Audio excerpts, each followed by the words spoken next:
La importancia de la fe. Ese es, gracias hermana, ese es en sí el título del mensaje. Gloria al Señor. Hebreos capítulo 11.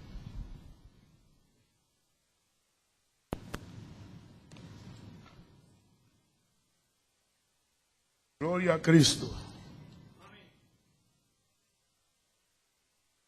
¿Cuánto siente la presencia del Señor? Se siente la presencia del Señor y dele gracias por eso, porque no en todo lugar donde se invoca el nombre de Jesús se siente la presencia del Señor. Vamos a leer el versículo 1 y el versículo 6. Dice así la palabra del Señor. Es pues la fe, la certeza de lo que se espera, la convicción de lo que no se ve. Verso 6.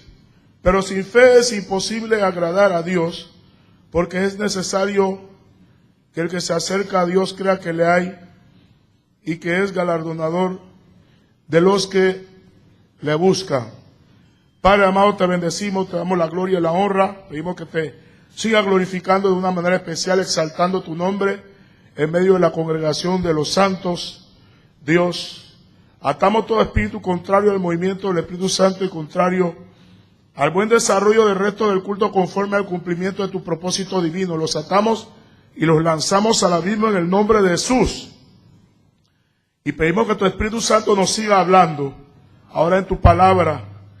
Señor, ministranos según la necesidad física, espiritual y material, conforme a tu santo y divino propósito. Cumple tu perfecta voluntad, tu divina voluntad, Señor, tu visión divina, tu propósito divino, Señor, en tu iglesia, tanto en el sentido colectivo como en el sentido personal e individual. En el nombre de Jesús te lo pedimos, Señor, para tu gloria, Dios. Amén. Puede tomar asiento, hermano. La importancia de la fe. Yo quería estar más claro de si traer este mensaje o no, porque hemos estado hablando sobre este tema en la iglesia y queremos estar seguros que es el mensaje para esta iglesia. Y bueno, el Señor esta mañana me lo confirmó de una manera impresionante. La importancia de la fe. ¿Cómo pudiéramos definir la fe? Bueno, hay muchas maneras de definirlo, pero yo creo, una opinión personal, la mejor definición de la fe es la que acabamos de leer. Amén. El versículo 1. Es pues la fe, la certeza de lo que se espera. La palabra certeza habla de seguridad. Cuando yo estoy seguro de algo que yo espero de parte de Dios, o puede ser también algo en relación al presente, porque la palabra esperar habla del futuro. Ahí va la fe ligada a otra virtud que es la esperanza, porque la Biblia enseña que las tres mayores virtudes cristianas son el amor, la fe y la esperanza. Y hay momentos cuando la fe opera con la esperanza porque tiene que ver con promesas que Dios nos ha dado que todavía no se han cumplido. O sea, la esperanza tiene que ver con el futuro. En la mayoría de versículos que Pablo habla de la esperanza se refiere al reino venidero de Cristo. Pero también hay versículos que tienen que ver con eso. Que Dios me ha dado una promesa de algo y yo confiando estoy esperando eso. La misma palabra lo dice, esperanza. Así que muchas veces la fe y la esperanza van ligadas. Porque es algo que estoy esperando de parte de Dios y para eso tengo que tener fe. Entonces, cuando yo tengo esa seguridad de algo que Dios dijo, algo que Dios está haciendo, entonces eso es fe. La fe que yo estoy hablando, hermano, no es la que opera en el ámbito natural, sino en el ámbito sobrenatural. Porque toda persona, para poder desenvolverse en la vida, en esta vida, que tiene que ver con el aspecto natural, necesita fe, ¿verdad? Para ir al trabajo, para usted estudiar. Usted debe tener esa confianza Eso es fe, pero la fe que yo estoy hablando no es esa fe que opera en lo natural. Yo estoy hablando de la fe que opera en un Dios sobrenatural. Es la fe que Dios ha dado a la iglesia para que pueda alcanzar todas las promesas que Dios tiene para ella. Nada podemos recibir de Dios sin fe. Esa es la fe que yo estoy hablando. Una seguridad sobrenatural. Es una convicción, como dice la palabra, la convicción de lo que no se ve. La fe que estoy hablando no se limita a la percepción de los sentidos naturales. No se limita a lo que yo veo con los ojos naturales, lo que yo oigo con mi oído natural. No, a las circunstancias de la naturaleza. Es una fe que trasciende todo eso, porque es una fe que está en sí basada en un Dios que está sobre la naturaleza. Ahí es donde viene la palabra sobrenaturaleza. De un Dios que está sobre lo natural. Dios creó todo y Dios estableció leyes en el ámbito natural. Y cuando yo opero en el ámbito natural, yo me muevo conforme a las leyes naturales. Pero cuando tiene que ver ya que la intervención sobrenatural de Dios, Dios rompe esa ley natural de lo que nosotros conocemos como milagro. Ahí estaba cantando la hermana sobre que necesita un milagro. Para que ocurra un milagro, usted tiene que confiar en un Dios sobrenatural. Porque el milagro en sí se basa en que Dios altera lo natural. Por ejemplo, no es natural que Dios resucite un muerto. Porque la naturaleza dice que cuando un ser viviente muere, se descompone. Ya no vuelve a vivir. Pero Dios está sobre la naturaleza. ¿Ven? Y el mismo Dios que creó al hombre, Él puede volverlo a la vida. O sea, eso tiene que ver con la soberanía de Dios. Él hace lo que Él quiere y también va combinado con la omnipotencia de Dios. Dios todo lo puede. Entonces la fe que yo estoy hablando es una fe que opera en ese ámbito, en lo milagroso y en lo sobrenatural. Y es importante que la iglesia se mueva en esa dimensión, porque la iglesia en sí nació en esa dimensión. Y solamente la iglesia avanza en esa dimensión. Dice Romanos 1, que Dios se revela por fe, para fe y en fe. De tal manera que la Biblia dice que el justo por la fe vivirá. Creo que es la única expresión bíblica que se repite 4 veces. El justo por la fe vivirá. O sea, nadie puede realmente vivir la fe genuina en Dios si no es por medio de la fe. Y repito, no estoy hablando de una fe de lo natural, como le hablé. Para usted desenvolverse en la vida natural, usted tiene que ejercer fe. Pero cuando usted tiene que ver ya con las cosas espirituales, el reino de Dios, la fe en lo natural no opera. La fe, para que opere en lo sobrenatural, tiene que ser una fe sobrenatural. Y es un don de Dios. Porque la fe viene por el oír la palabra de Dios. La fe viene cuando Dios te revela, te habla. Todo proviene de Dios. Y Dios le ha dado a la iglesia ese privilegio de operar en ese nivel de fe. Entonces eso es lo que yo quiero desarrollar, el tema sobre ese tipo de fe. Es la certeza de lo que se espera y la convicción de lo que no se ve.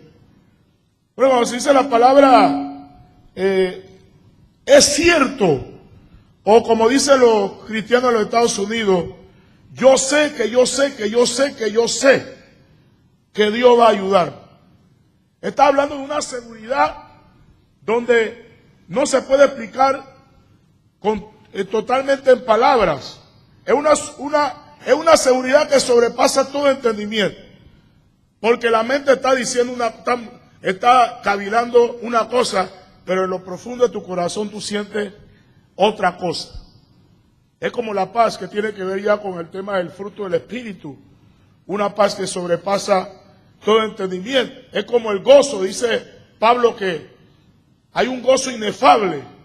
Inefable que usted no puede explicarlo. Yo estoy pasando problemas, estoy pasando tribulación y me siento gozoso. ¿Por qué?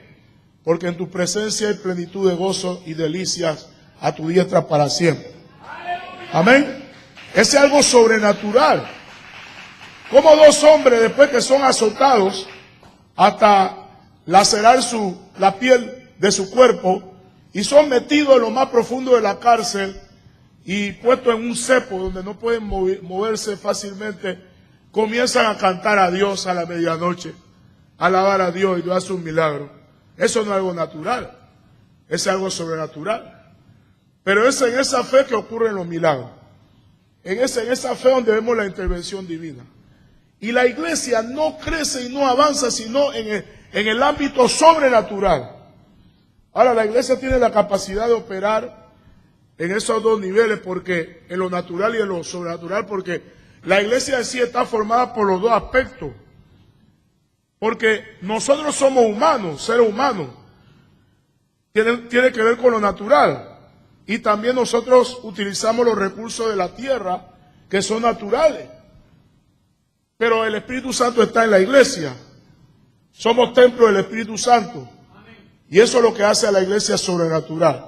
Amén. El Dios está en la iglesia es la morada de Dios, es la casa de Dios. Entonces Dios está allí y Él opera. Entonces Él es el que hace lo sobrenatural cuando nos dejamos usar por Dios. Él opera de esa manera. No hay manera que la obra de Dios avance sino en lo sobrenatural, aunque se mueve en lo natural. Pero la guerra que tenemos es contra un enemigo invisible, espiritual. Aún más le digo, la Biblia habla acerca de principados, potestades, demonios. Ellos son más fuertes e inteligentes que nosotros en lo natural. En los demonios son inteligentes y hay jerarquías, pero hay un Dios superior a los demonios que está con la iglesia. Amén, hermano. Y cuando el enemigo se levanta como el río, el Espíritu de Jehová levanta bandera contra él. Por eso la Biblia dice que no es con fuerza ni con ejército, sino con mi espíritu, ha dicho Jehová de los ejércitos. Cuando el profeta Ageo dijo eso, Israel estaba en situaciones de circunstancias adversas, difíciles.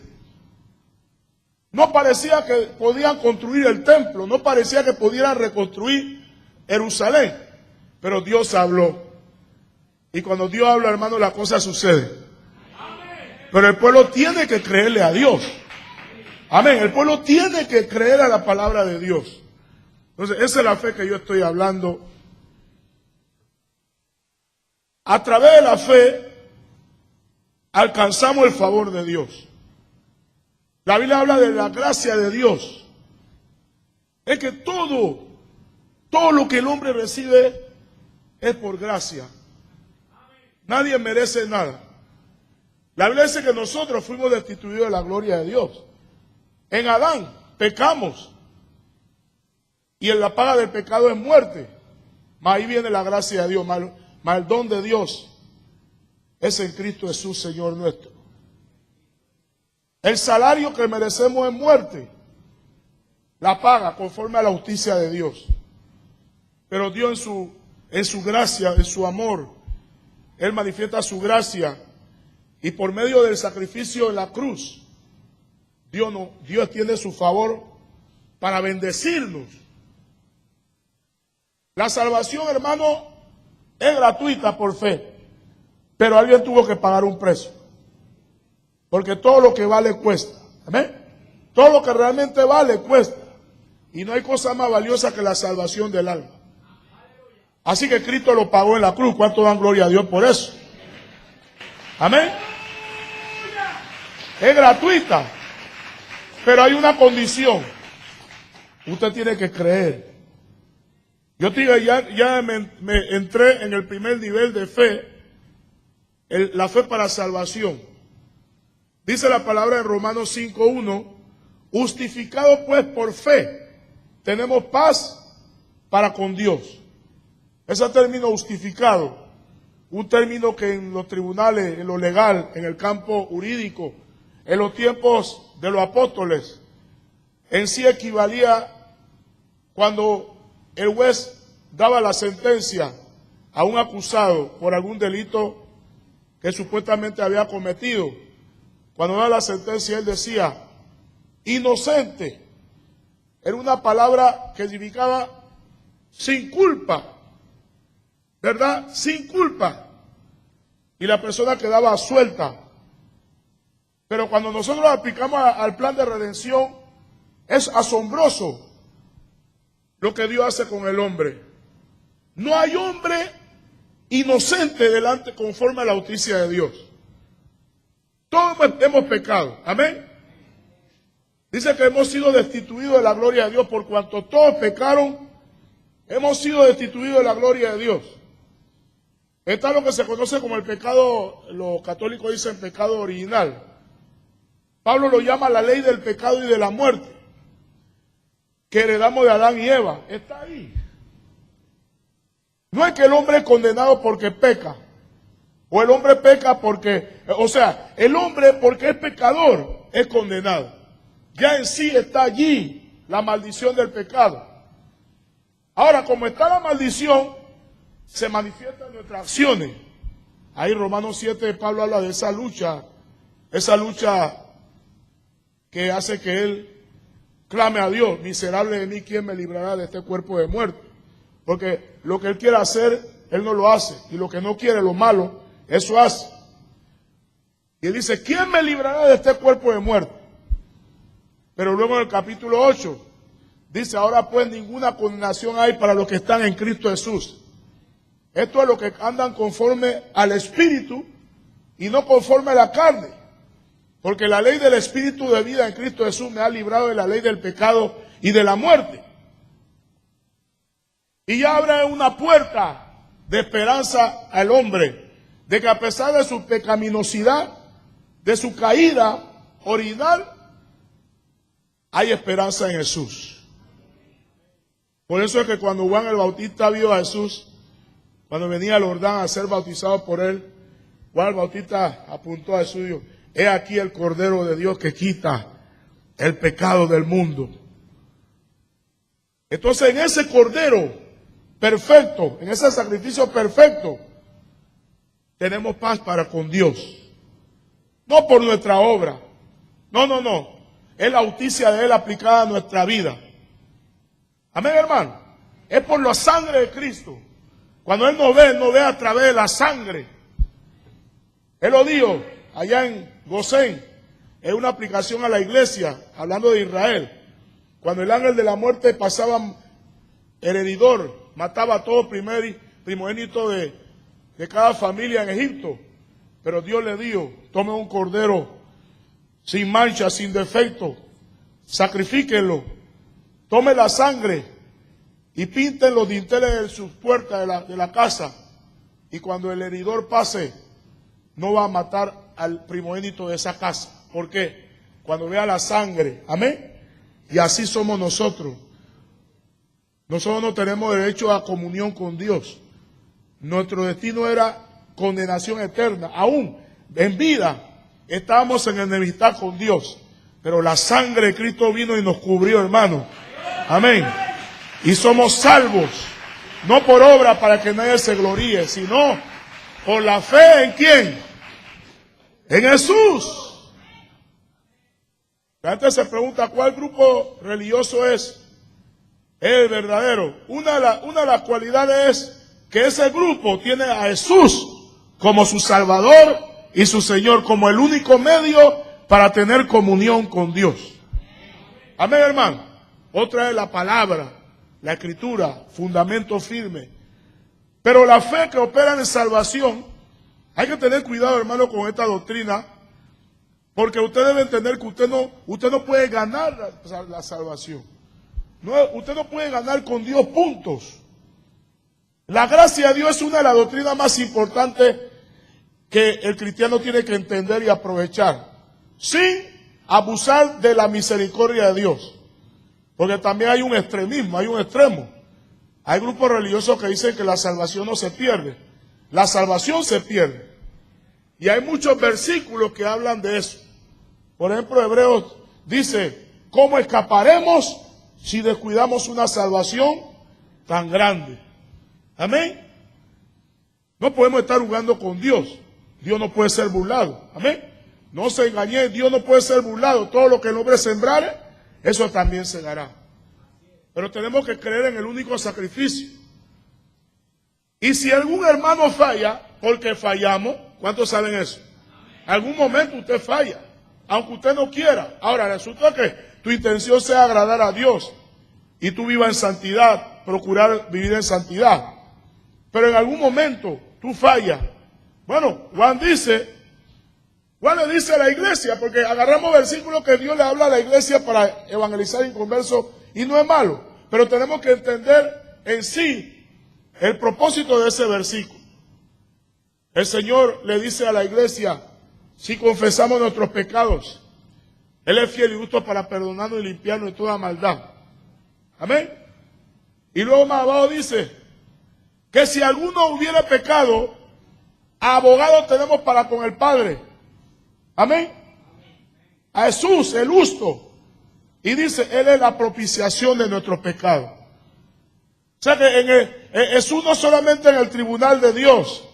Hermano, miren acá, hermano, miren para acá, miren para acá. Han distraído fácil, se distrae rápido.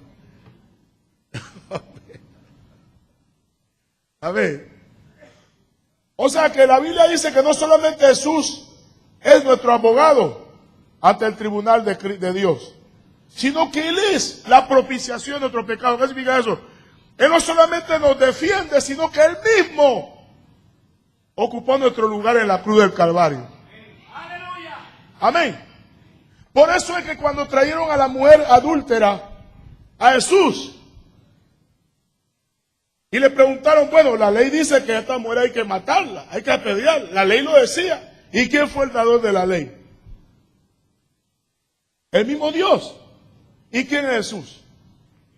Él es Dios, la segunda persona de la Trinidad. Pero Él dijo, si alguno está libre de pecados, tire la piedra. Y todo el mundo se fue acusado por su conciencia. Luego, el único que tenía derecho a condenarla, el dador de la ley, le dijo, ni yo te condeno, vete y no peques más. ¿Cómo eso? Si Él mismo dio la ley y Él dijo que hay que apedrearla. ¿Sabe por qué Él hizo eso? Porque Él mismo iba a ocupar el lugar de ella en la cruz del Calvario. ¿Cuánto dan gloria a Dios? Amén. La Biblia dice, si alguno te acusa, Cristo es el que murió y aún resucitó y aún está a la derecha del Padre intercediendo por nosotros. Es importante entender esto, hermano, porque hay momentos cuando el enemigo se aprovecha de alguna falla en tu vida para acusarte. Eso es lo que significa diablo, acusador, calumniador o falso acusador. Pero cuando él viene a acusarte, hermano, hay un recurso. Amén. Allá arriba hay un mecanismo legal. Arrepentimiento. Amén. Confesión. Dice la Biblia que el que no confiesa no prosperará, pero el que confiese se aparta alcanzará ¿qué? Confesión y conversión. Cambiar de actitud, cambiar de dirección. Dejo de hacer lo malo. El Señor le dijo, vete y no peques más. Así que ya tú sabes, hermano, he fallado. Te viene la acusación. La conciencia te acusa. Hay un abogado allá arriba, hermano, que está listo para limpiarte con su sangre. Lo que tú tienes que hacer con fe, Señor, perdóname. E inmediatamente cuando tú perdóname, la sangre de Cristo te cubre. Eres libre de condenación. ¿Cuántos dicen amén? Aleluya. Hermano, los dos primeros reyes de Israel, ahí por medio usted puede aprender esta lección que estoy hablando o tener confirmación de lo que digo. El primer rey fue desobediente, Saúl, desobedeciendo a Dios. Y cuando Dios mandó al profeta a confrontarlo, con evasiva, con excusa, y mire cómo terminó Saúl. Pero David, hermano, y aparentemente parece que el pecado de David fue peor. Parece. Adulterio, y después manda tratando de tapar el asunto, que el esposo se acueste con su esposa, y no lo hizo, después mandó a matar al esposo. Pero la Escritura dice que cuando el profeta confrontó a David, inmediatamente cuando él lo confrontó, que le dijo, ese hombre merece morir. Una parábola ahí. Y el profeta dice, tú eres aquel hombre. Y ahí mismo David dijo, he pecado contra Jehová. Y el profeta dijo, también Jehová ha remitido tu pecado. Ahí mismo, hermano. Amén. Dice la Escritura que David estuvo callado, algunos dicen como un año, callado por el pecado. Y dice que mientras él callaba, envejecían sus huesos. O sea, se enfermaba, se sentía mal. Entonces Dios en su misericordia fue a confrontarlo, hermano.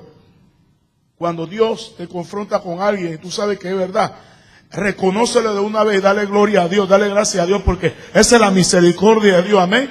No deja que el orgullo te domine. Y ahí está David, la Biblia dice que un hombre conforme al corazón de Dios. Lo que falló, ¿cómo falló?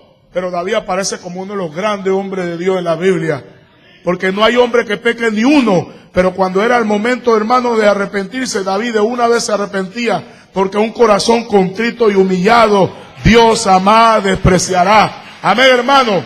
Tenemos que aprovechar esa fe para salvación y para mantenernos en lo que tiene que ver con la gracia de Dios. La fe salvítica, como algunos dicen. Pero hay otro nivel de fe. Está la fe que se menciona en Gálatas, como fruto del Espíritu, Gálatas 5, 22 y 23. Dice que el fruto del Espíritu es amor, gozo, paz, paciencia, benignidad, bondad, fe. Habla de templanza, mansedumbre. Pero esa palabra fe en el original significa fidelidad. La fidelidad. ¿Y qué es la fidelidad? La fidelidad es una virtud que caracteriza a una persona que cumple puntualmente con sus deberes o responsabilidades.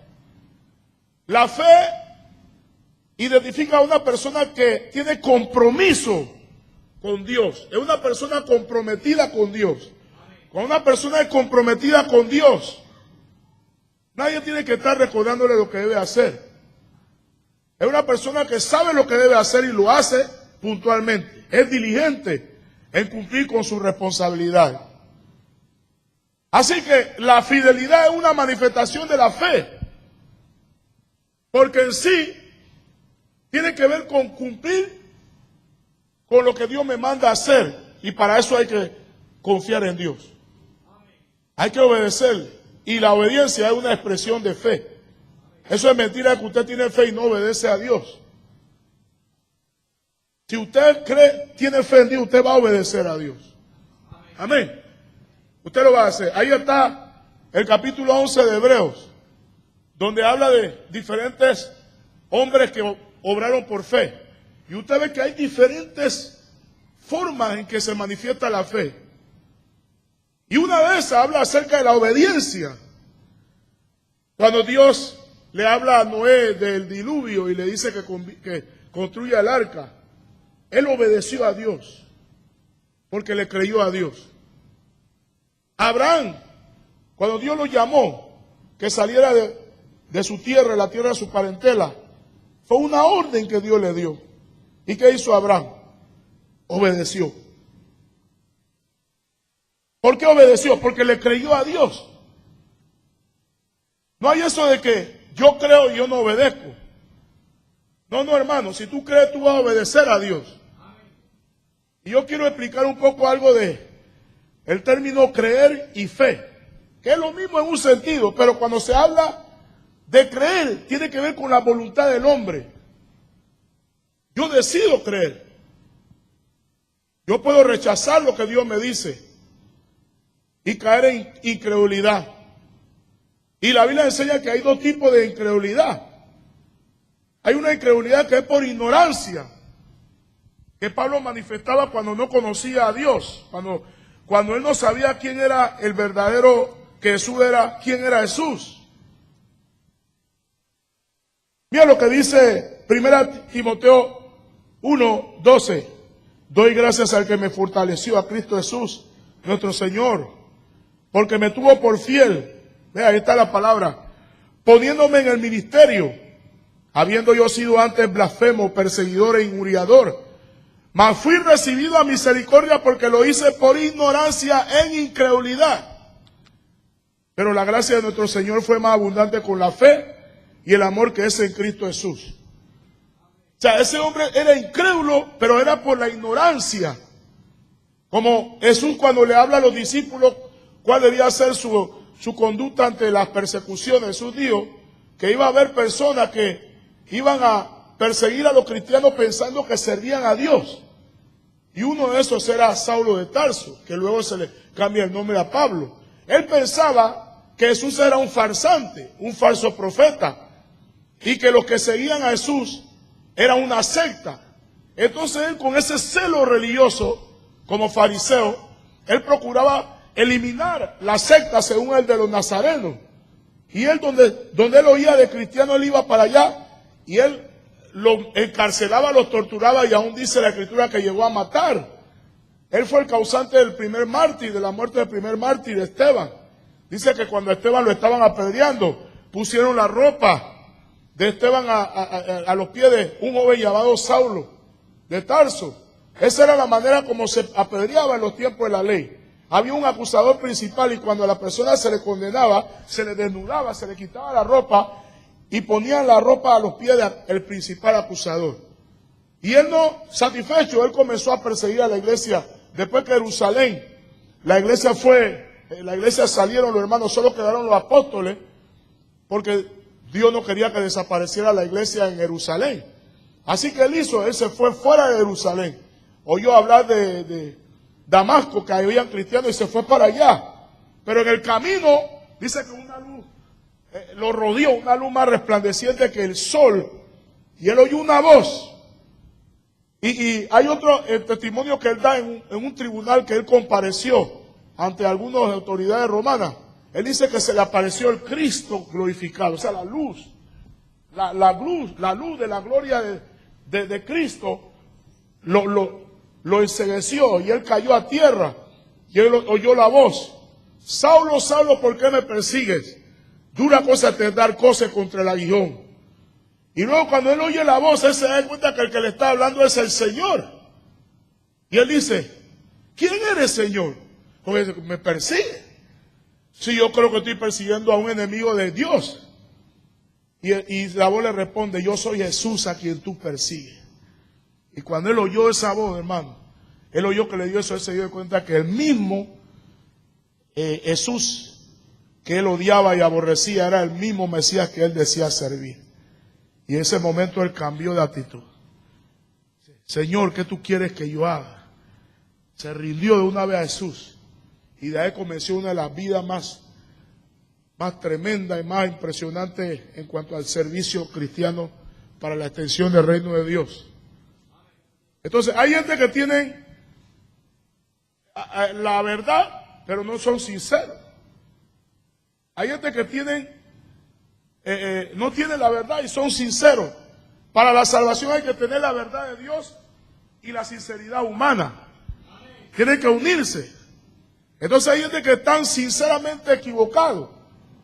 Mucha gente que están en sectas, en grupos que realmente no es conforme a la sana doctrina, y algunos de ellos ignoran la verdad.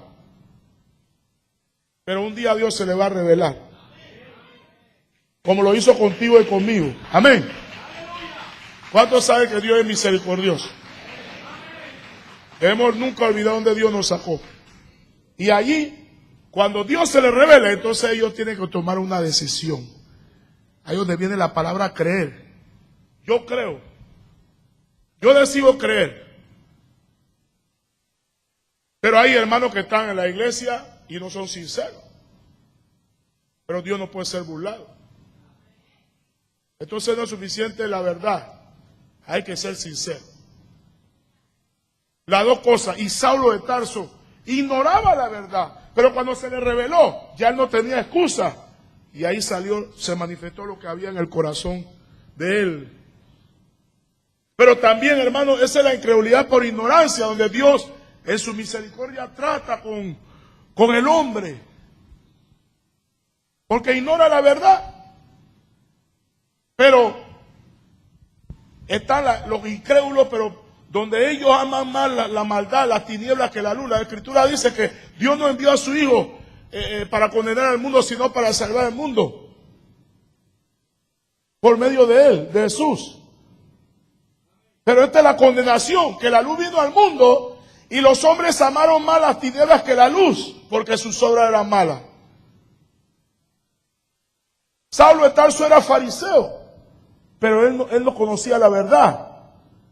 Pero Nicodemo, cuando visitó a Jesús de noche, Nicodemo era un líder en el Sanedrín, en la junta religiosa del liderazgo de Israel.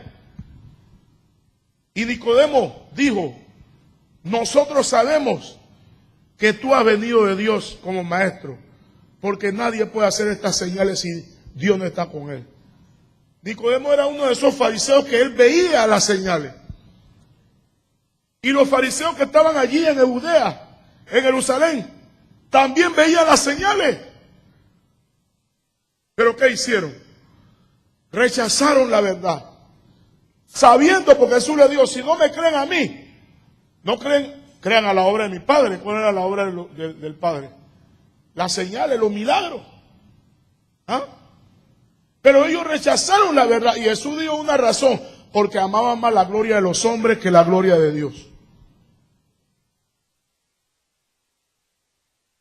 En la iglesia católica, hermano, hay sacerdotes que saben que la idolatría es malo.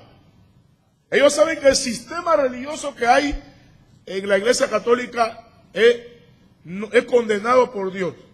Pero ¿por qué no se salen de ahí? Sí, ellos saben lo que va a pasar si salen de ahí. Van a perder muchas cosas, muchos bienes, aceptación a la familia. Hay judíos también, que ellos saben que Jesús de Nazaret, Yoshua Mesías, ese es el verdadero Salvador. Gracias, hermano. Pero ellos rechazan la verdad. Yo estaba viendo en internet de uno de los ancianos líderes religiosos más reconocidos de Israel. Sé que ese hombre, en sueño, el Mesías se le reveló y el Mesías dio su nombre. Y ese hombre escribió una carta o una nota donde él decía quién era el Mesías, y él puso el nombre del Mesías en forma de acróstico.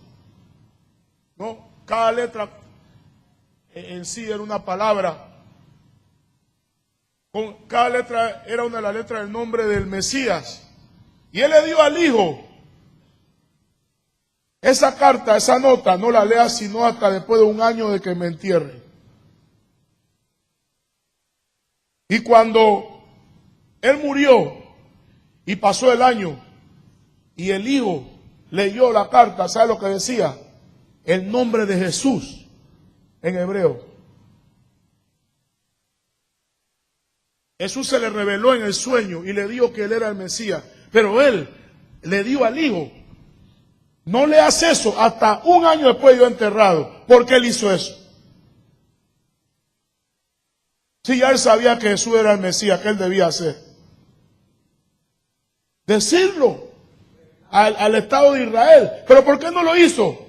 Porque él sabía que lo iban a rechazar y ya él no sería el mismo hombre respetado en Israel.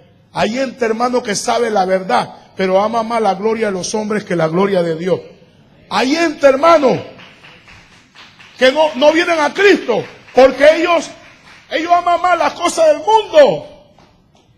Hay mujeres que no obedecen a Dios porque aman más al esposo, aman más al marido.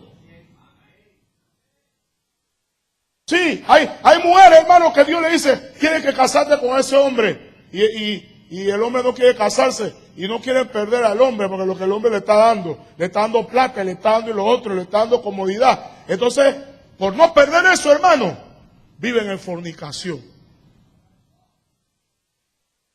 La fe de toda persona será probada.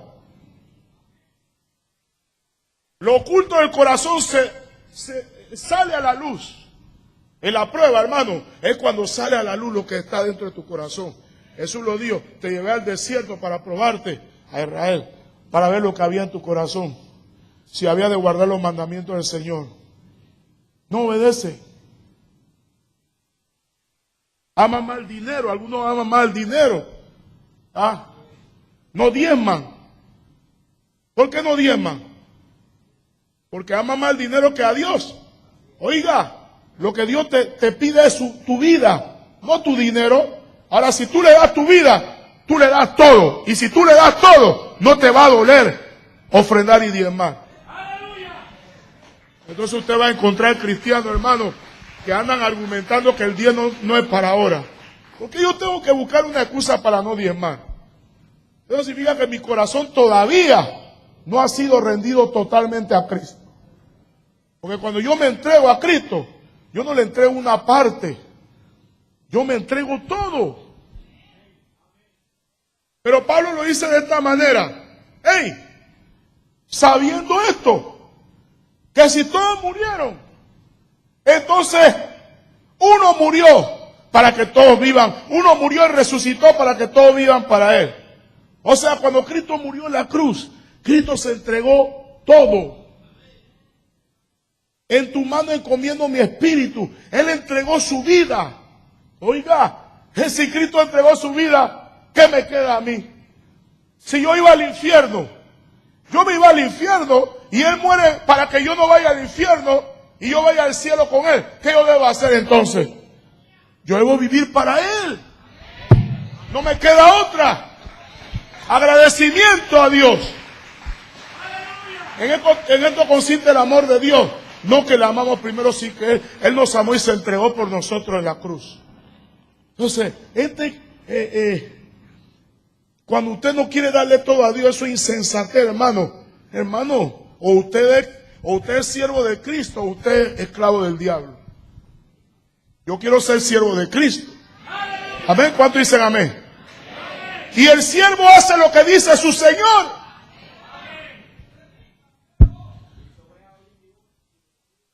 Hay diferentes niveles en la relación con Dios.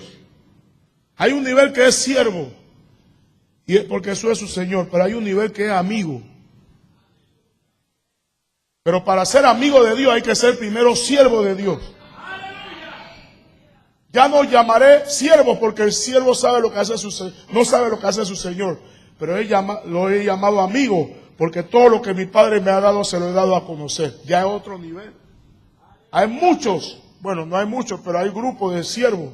Pero hay hermanos que son amigos de Dios. ¿Cuánto dicen amén? Dios protege a sus siervos. Dios reivindica a sus siervos cuando se meten con ellos. Pero cuánto más cuando es un amigo. Pero esos son niveles de la relación que uno tiene en base a la fe. Entonces, cuando ya tú sabes que algo es verdad, que Dios está en el asunto, que Dios quiere usarte, que Dios quiere hacer algo contigo, tú no tienes excusa.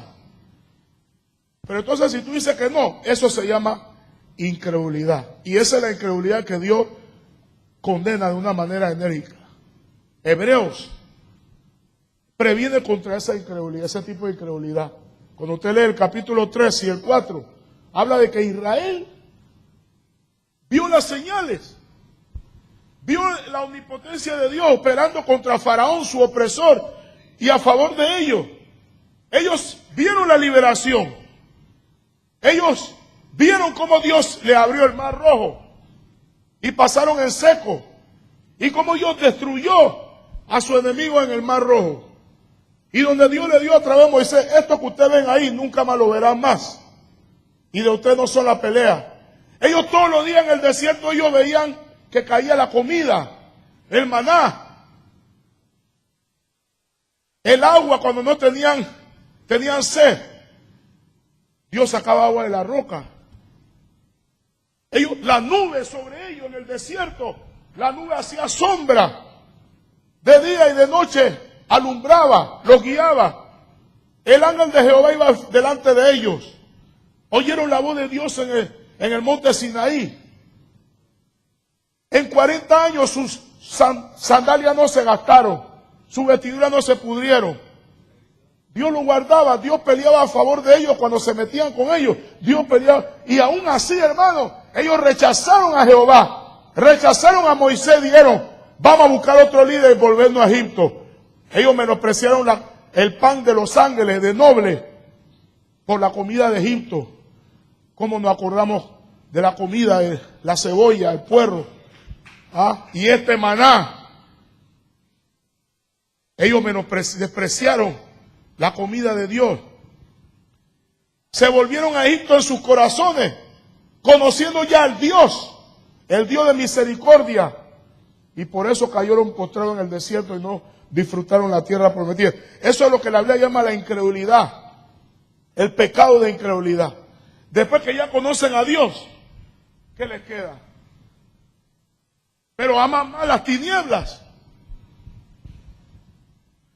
Solamente, hermanos, los que viven por la fe y los que prosiguen en medio del desierto, en medio de la lucha, en medio de la tribulación, siguen confiando en un Dios invisible, pero que está con ellos y muestra su gloria. Solo aquellos verán la gloria de Dios y disfrutarán de la tierra prometida. Solo los que le creen a Dios y siguen adelante en medio de las tribulaciones.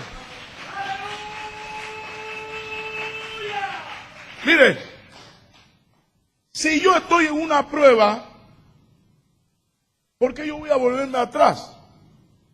No me queda otra que seguir adelante con Dios. Pero juntamente con la prueba y la tentación, Dios da la salida. Pero hay hermanos que se apartan. Como dice el salmista, ¿a quién tengo yo en los cielos sino a ti? Marino decía, me voy a mudar. Su hogar, él sabía que su hogar era allá arriba. Aquí que todo esto será destruido, hermano, pero el que hace la voluntad de Dios permanecerá para siempre. El reino que nos espera, el reino nuestro, el reino que estamos nosotros, es un reino inconmovible. Es glorioso. No, lo que pasa es que yo estoy sufriendo mucho en el Señor. Pablo dice que las aflicciones del tiempo presente no son comparables a la gloria que se ha de manifestar en los hijos de Dios. El sufrimiento que tú tienes aquí no se puede comparar, hermano, a lo hermoso que Dios tiene para ti allá arriba. En internet estaban entrevistando a un niño pequeñito, que él habló de cosas que él vio en el cielo. ¿Sabe lo que él dijo? Que cuando él fue allá y él regresó, él no quería regresar. La gente que se va allá no quiere regresar. Y aquí hay gente aferrada a la cosa de este mundo. Y pierden su alma por eso. Hay gente que están tan aferradas que se van a quedar. Está bien.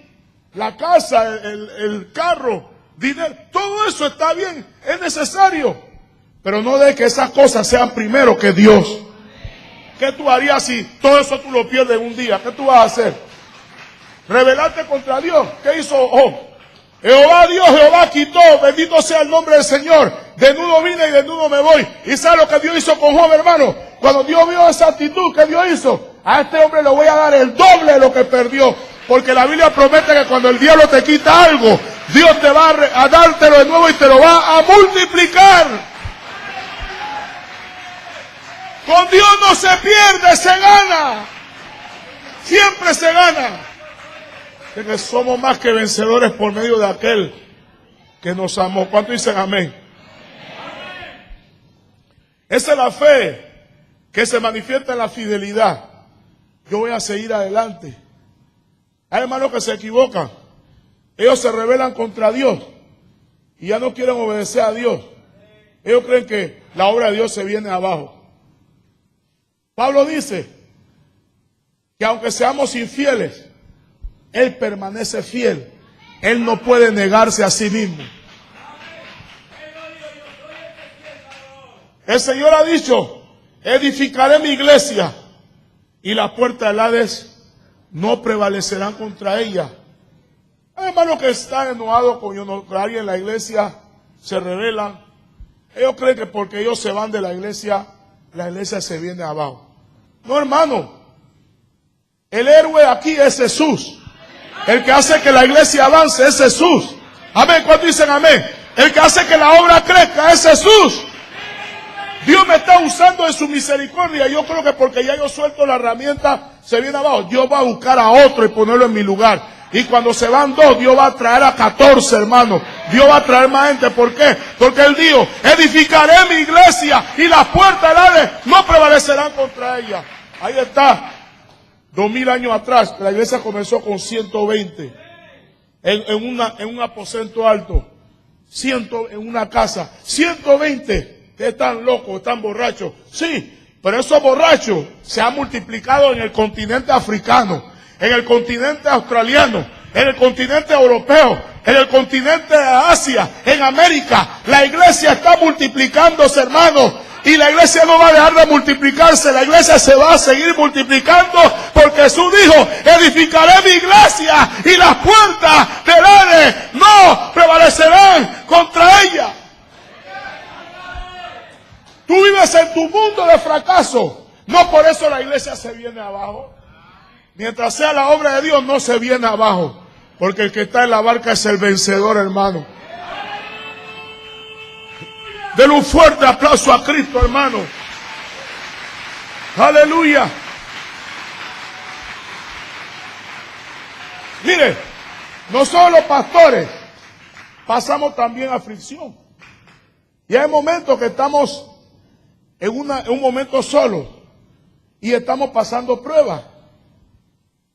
Pero no por eso pensamos que la iglesia se viene abajo. La iglesia está en la mano de Jesús. La mejor mano, la mano más segura es la mano de Jesús. Amén.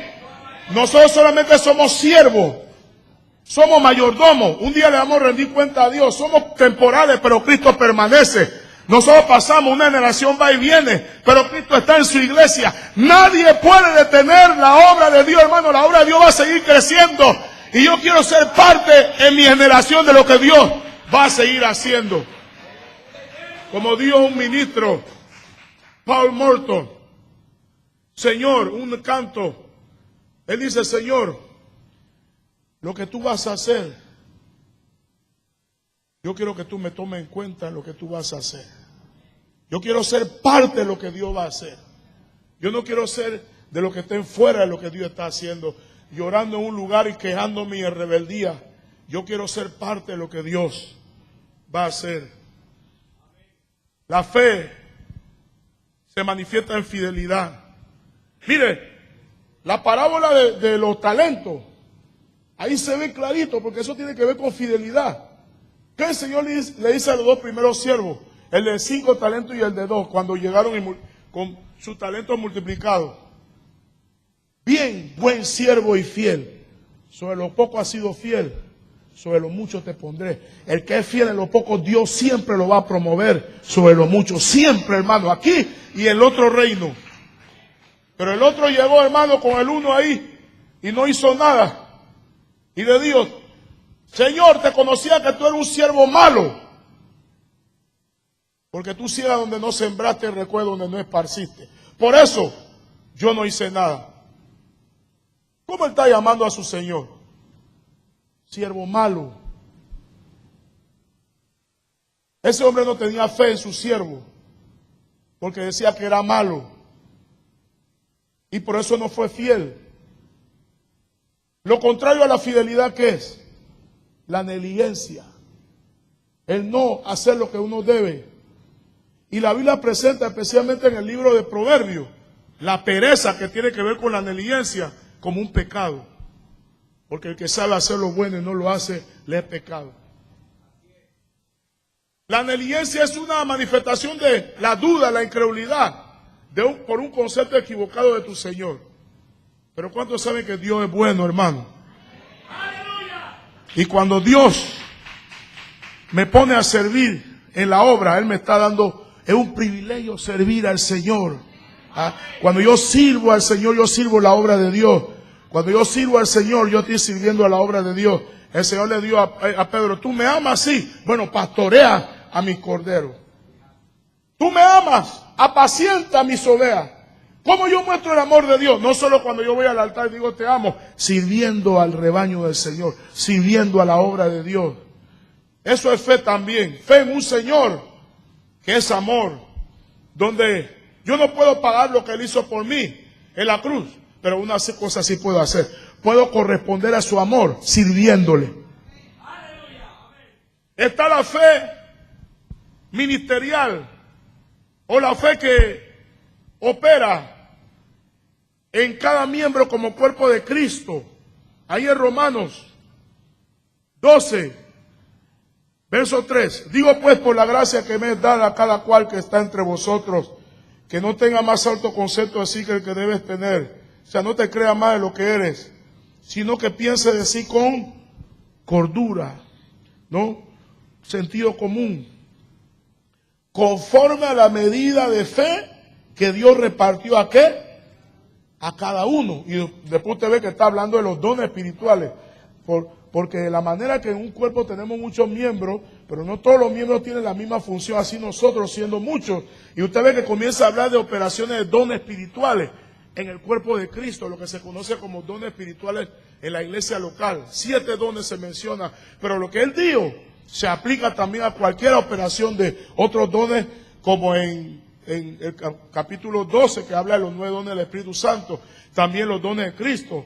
En Efesios 4:11, apóstol, profeta, evangelista, pastor y maestro. O sea, lo que él está hablando se aplica a que Dios te use en diferentes áreas. Pero él dice, cada uno debe de comportarse y pensar y comportar conforme a qué? A la medida de fe que Dios repartió a cada uno.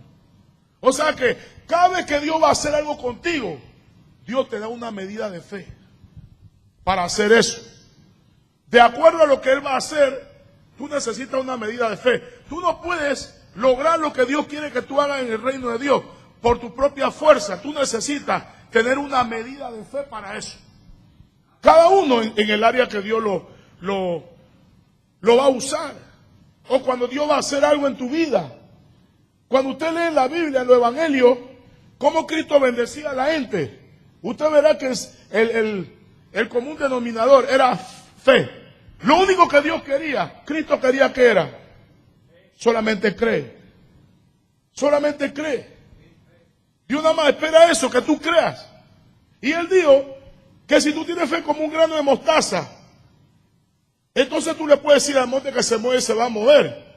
O sea, lo que Dios solamente, Él espera que tú operes en ese nivel de fe que Él te da. A cada hermano Dios le da una medida de fe. Cuando usted lee también de los milagros, usted verá que Dios no hacía los milagros en todo igual. No. Al leproso le puso la mano, que se inclinó a él, si quiere puede limpiarme.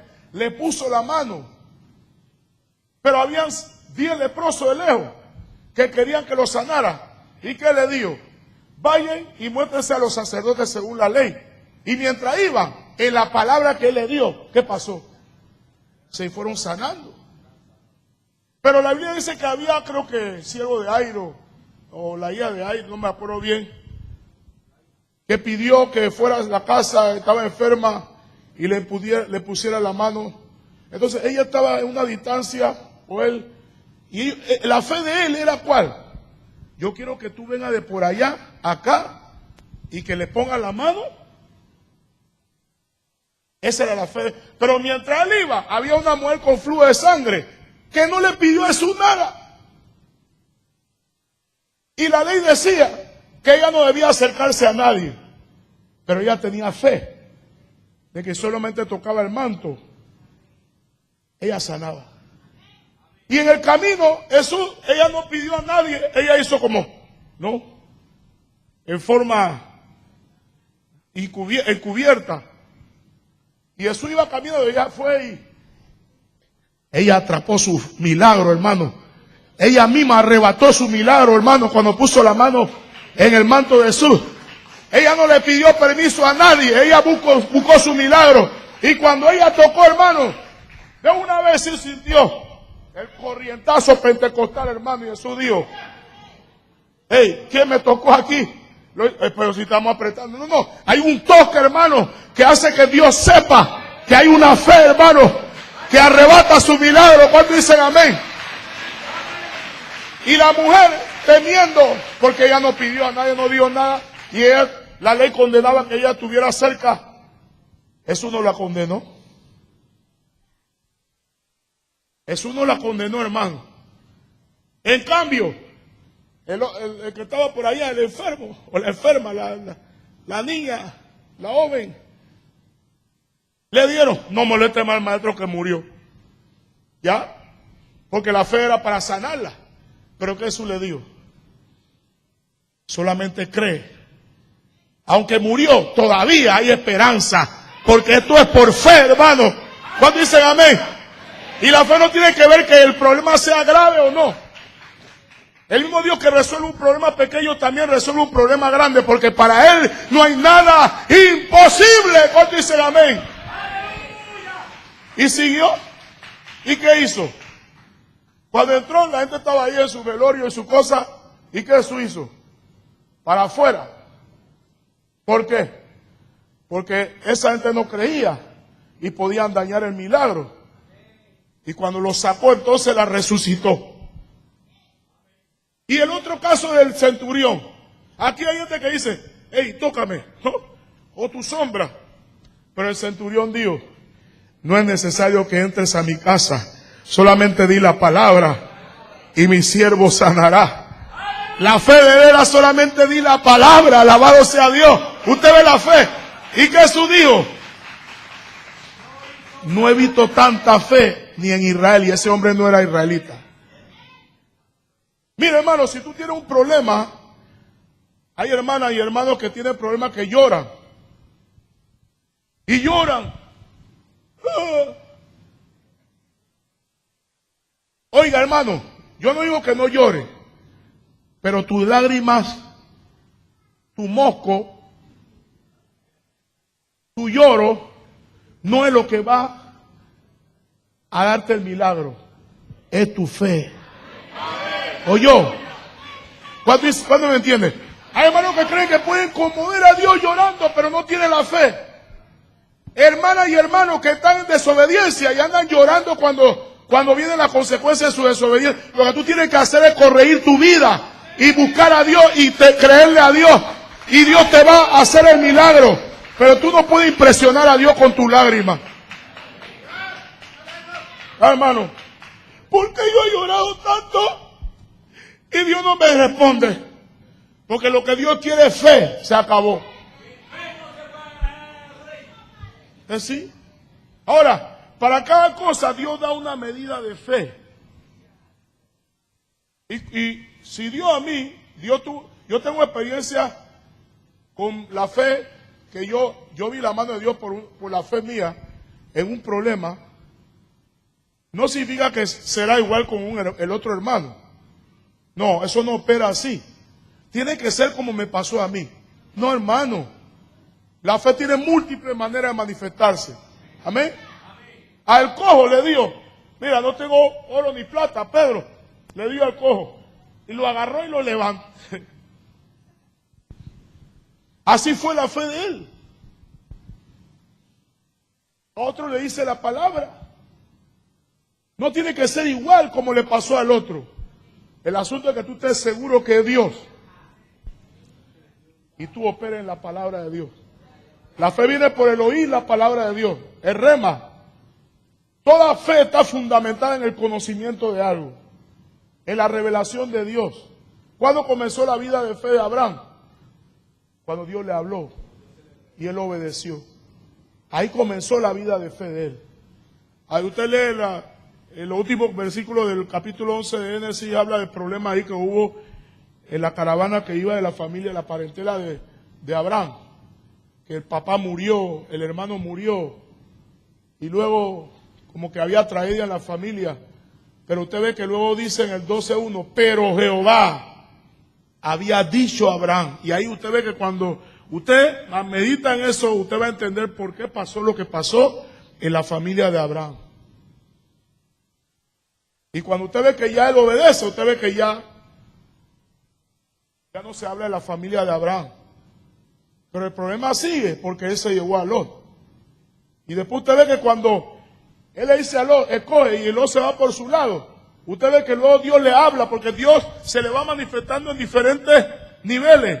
Y ya después que Lot se separa de él, y así lo dice el texto, después que Lot se separó de él, Dios le habló y Dios le dijo, mira alrededor, porque todo lo que tú ves, te la daré a ti, tu descendencia.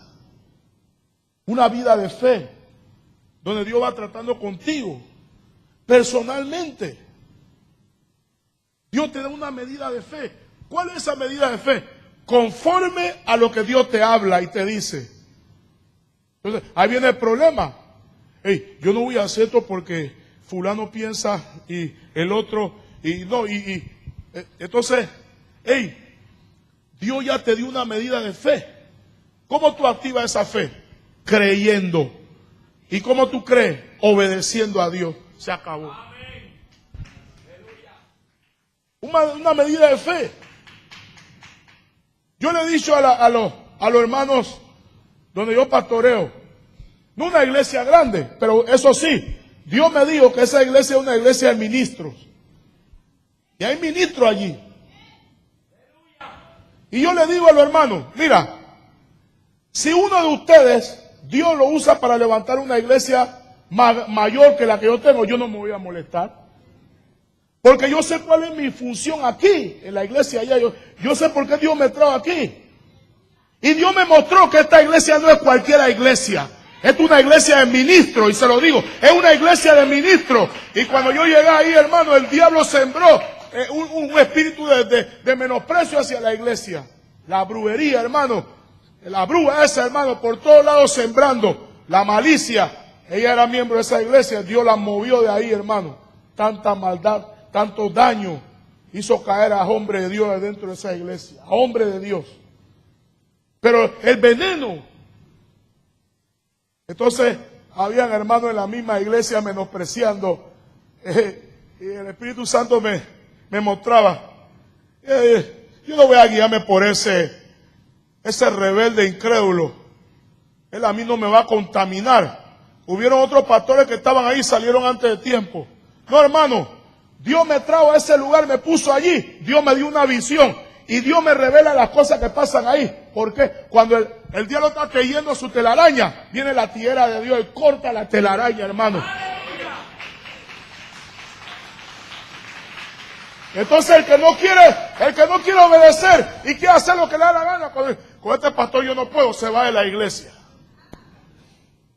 ¿Y sabe lo que Dios hace? Dios trae a otro y lo usa y hace lo que, ese que se fue, lo usa para hacer lo que debía. Entonces, la fe opera así. Yo tengo un llamado, yo tengo una visión. Yo sé lo que Dios quiere hacer en mi vida. Y Dios sabe, y yo sé ahora qué es lo que Dios quiere hacer con los hermanos. Y Dios me revela y me muestra las cosas.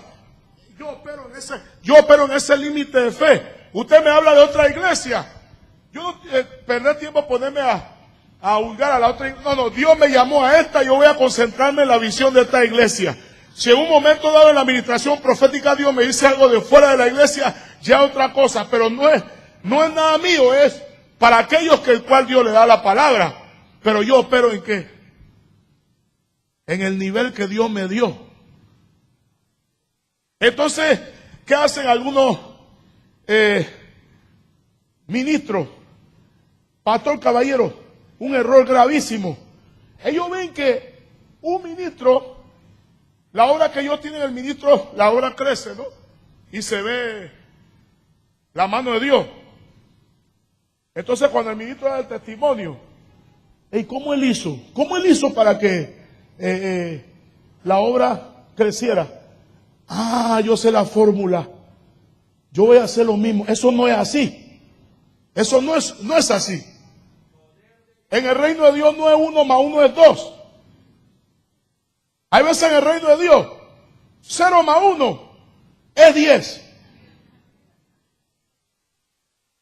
Hay veces en el reino de Dios, 0 más 0 es 1000.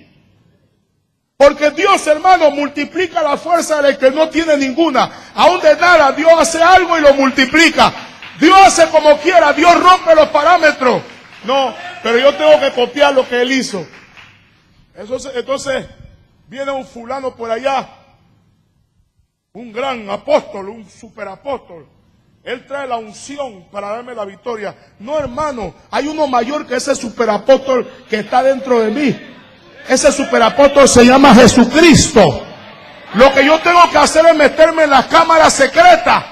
Y yo tengo que tener comunión con el Señor. Él dice, lo que tú haces en secreto, cuando tú te encierras conmigo en la cámara secreta, yo lo manifestaré en público. Tú no necesitas que un hombre te traiga una fórmula de otra cultura, de otro lugar, para que funcione aquí en Panamá. Lo que tú tienes que hacer es acercarte al Rey de Reyes y al Señor de Señores. Porque Él es la cabeza del cuerpo. Él es el que dictamina qué es lo que se debe hacer en el cuerpo. Andan imitando al otro. No, hermano. Mire, y eso tiene que ver con otros niveles, donde el pastor Caballero se mueve por causa de los niveles que Dios los ha puesto. Mire, hacen congresos de apóstoles, de profetas, ¿para qué? Pura, ¿cómo le llaman eso? Sensacionalismo. Vamos a ese profeta que vi. Entonces se vuelve como un show. Dios no me dio a mí un don para, como un show, demostrarle que el apóstol. No. Dios me dio un don para edificar a la iglesia. Y yo no tengo que esperar a estar en un congreso para edificar a la iglesia. Yo edifico a la iglesia cuando yo estoy en un rinconcito con una anciana que tiene un problema y yo estoy aconsejándola a ella. Y nadie lo sabe, pero Dios me está usando a él para ministrarla a ella. Dios me usa a mí cuando yo estoy en un hospital ministrándole a una señora que nadie la viene a visitar. Pero Dios me está usando para darle palabra a ella y para llevarla al reino de Dios. Eso también es ser usado por Dios. Y es mejor cuando lo que Dios hace contigo, nadie lo ve. Pero el de allá arriba lo ve, hermano, y es el que te va a recompensar de gran manera. ¡Aleluya! Y, mire,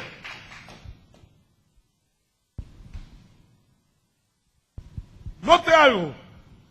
La mayoría de las grandes obras de Dios y de los grandes ministerios no comenzaron en grande. Comenzaron en forma insignificante. La mayoría de las iglesias que hoy en día son iglesias incubantes y los ministerios que están impactando al mundo no comenzaron así en forma. Comenzaron en rincones, en lugares donde nadie sabía. Por ejemplo, el avivamiento de la calle Azusa. El negro que Dios usó, no me acuerdo el nombre de él, un tuerto que ni se veía bien. Y el hombre sabe cómo oraba. El hombre metía la cabeza en una caja, un cajón, y se quedaba por horas ahí. Después comenzaba a ministrar en medio de una cultura racista. Lo que Dios hizo fue en medio de negros con blancos que no tenían racismo. Entonces usted encuentra movimientos grandes que se levantan donde ahí hay racismo. Pero cuando Dios comienza algo, Él lo comienza donde hay santidad. Y el racismo es pecado. O sea, tú no tienes que estar imitando a nadie.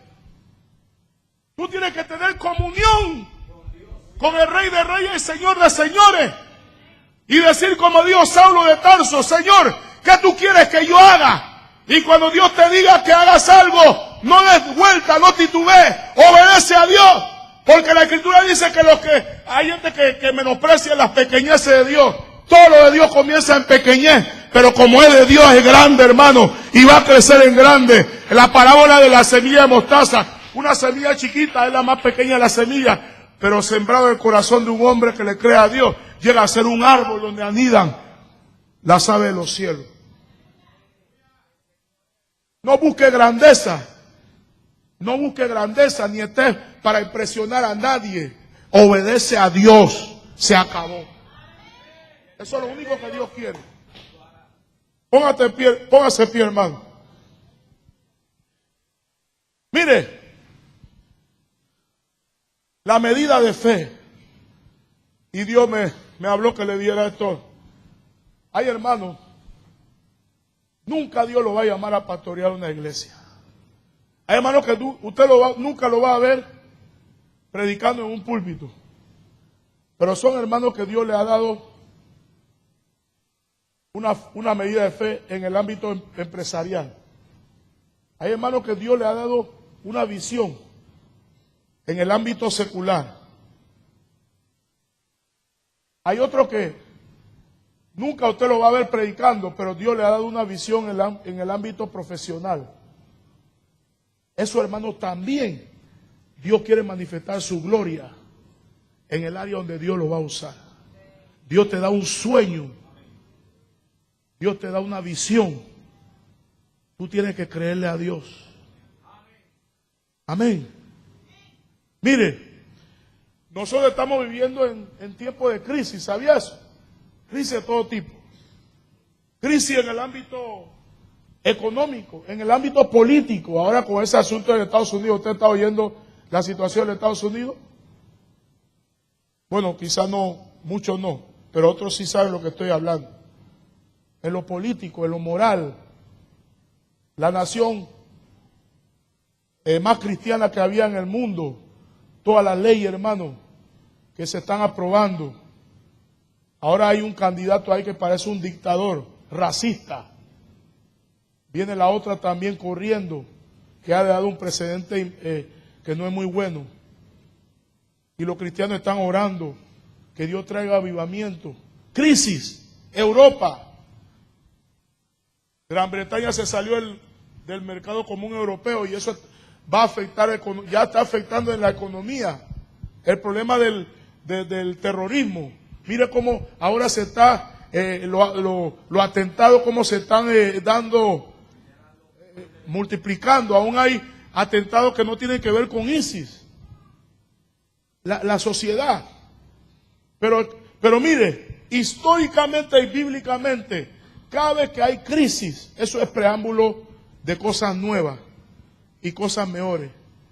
Y la crisis muchas veces es una oportunidad para cosas mejores. Entonces la iglesia tiene que saber aprovechar la coyuntura. En esos momentos Dios le da oportunidades. Cada vez que viene crisis o hay crisis es porque viene algo mejor. Y la iglesia también está pasando por crisis en el ámbito doctrinal. Está sucediendo en la santidad. Pero en medio de esa crisis hay cosas mejores. Y es en la crisis donde nacen grandes movimientos de Dios. Nacen grandes movimientos de Dios.